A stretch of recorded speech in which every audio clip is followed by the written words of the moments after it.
Long March Home is just coming out this May, and it was a 12-year book. It actually literally took 12 years to write, and not full time, but it was kind of a back burner project that would just never go away. It all started when I read an oral history project of the Bataan Death March. And I had heard the term Bataan Death March in school and whatnot, but I never really studied it. And reading this oral history it just blew me away. What these guys went through, what our troops went through in World War II. And oral histories are good because they can introduce you to real life people and you get their real stories. At the same time, the challenge with an oral history is it's not an immersive experience because the guys are kind of telling their stories at the 6,000 foot level. So I really wanted to write a book that was immersive. What did it actually feel like? That empathetic piece. What did it actually feel like to be on the Bataan Death March? Not that I would ever actually know, but that's what writers do. They use their imagination and research to create this experience for the sake of the reader. So I worked on this book several years by myself, and it was an unfunded project, so it was a kind of a back burner deal. But anytime I had a spare moment, I worked on this book, and it got to the place where I had a finished manuscript. It was good, but not great.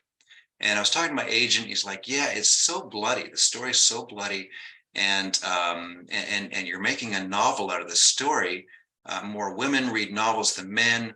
You're going to have to tone down that blood while still being true to the experience." And so I just sat on that question for a while, just going, "How do I do this?" And then finally, it dawned on me, why don't I partner up with a female co-author, and she can show me my blind spots here. And we can get some female characters in the book. I had some female characters in the book, but they needed to be bolstered, and I wanted it really to be authentic to the female experience. So Tosca had endorsed my first novel several years back. I had read a bunch of Tosca's books, and so it was a genuine friendship that grew between us. I really respected her as a writer. She writes in. Her research is incredible. She also does kind of a layered approach to her writing. There's something you can read the first time something you can glean from a book the first time you go through it, and then you'll love the book so much you'll go through it again and you'll kind of see something different. And wow, that just blew me away and it really resonated with me. Marcus contacted me about 5 years ago and said, and I knew Marcus. He has another novel called Feast for Thieves, which is an excellent book. I endorsed it years ago. And so he contacted me and said, "I've got this manuscript I've been working on. It's a World War II book." And I'm sitting there thinking, I know nothing about World War II. I mean, when I write historical novels, I'm talking 2,000 or 3,000 years ago, right, way back. So immediately I was like, And he said, it's about these three best friends, and they are deployed to the Philippines, and they end up being prisoners of war and being part of the Bataan Death March. And I was like, the what? Because I had not heard of it. And this is a chapter of history that, frankly, a lot of people haven't heard of. And I feel like more of us should know about it. And so that snagged my interest. But the thing that really snagged my interest is the dynamic between these three best friends and the girl who's the fourth best friend, really, and is the one that gets left behind when they go off to war, when they go off to serve in the Philippines, right before war breaks out in the Philippines. Ultimately, the part of any story that grabs us is the emotional part, the human connection. And also it was really fun, to get into that time period. So when Marcus came to me and he said, there are parts of this that, I need your eyes, and it needs some romance, and it needs some other stuff. And I'm like, oh, romance is so hard. It's so hard. I'd rather write a war scene than a kissing scene any day of the week, any day. So we went in and pulled the wires out, and I started my education of this time period and war in the Pacific, especially in the Philippines.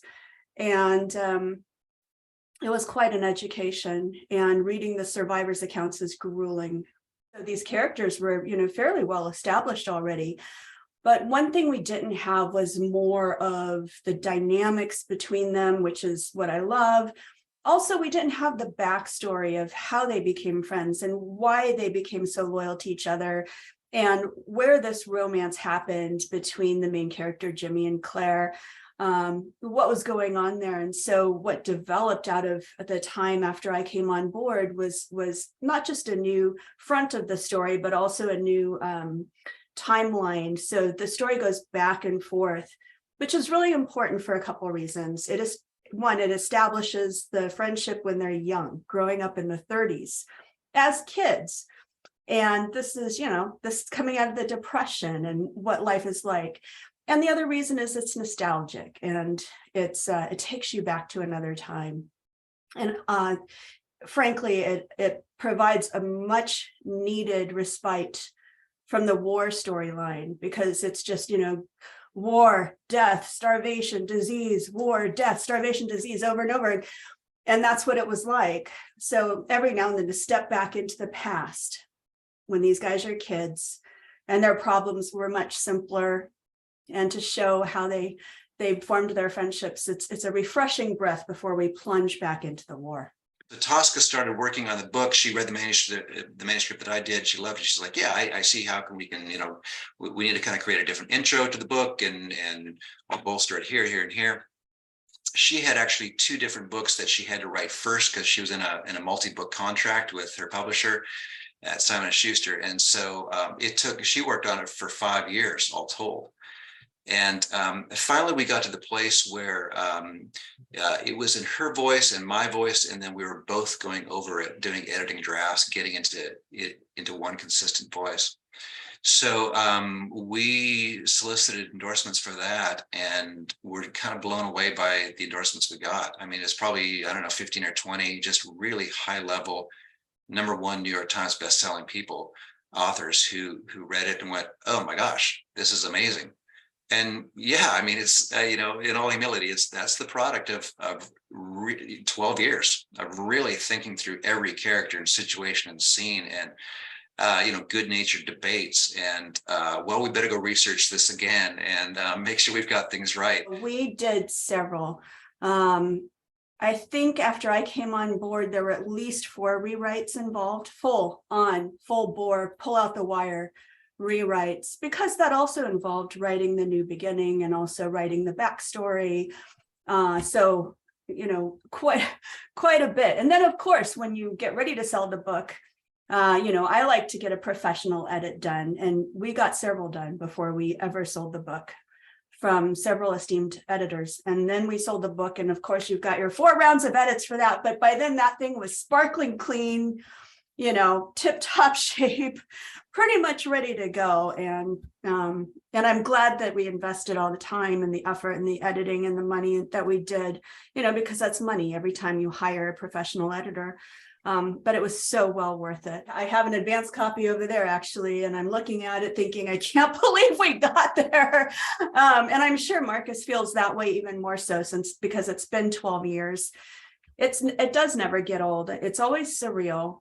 It's always extremely gratifying. And then the best part, though, is when people start saying, wow, I care about these characters. I just started reading, but I'm already invested, or I read this and wow, I'm so glad to know more about this time in history. This book is a little different than some of the others I've written, in that we're recounting true, it's inspired by true stories of real heroes. And this was a thing that really happened. And I have to say, this is the first time I've ever had readers, when I've announced a new project or a new book coming out, it's the first time I've ever had readers say, thank you for telling this story, because it's personal to my family. My uncle died on the march, or my grandpa was involved in this, or we have a neighbor who was part of it.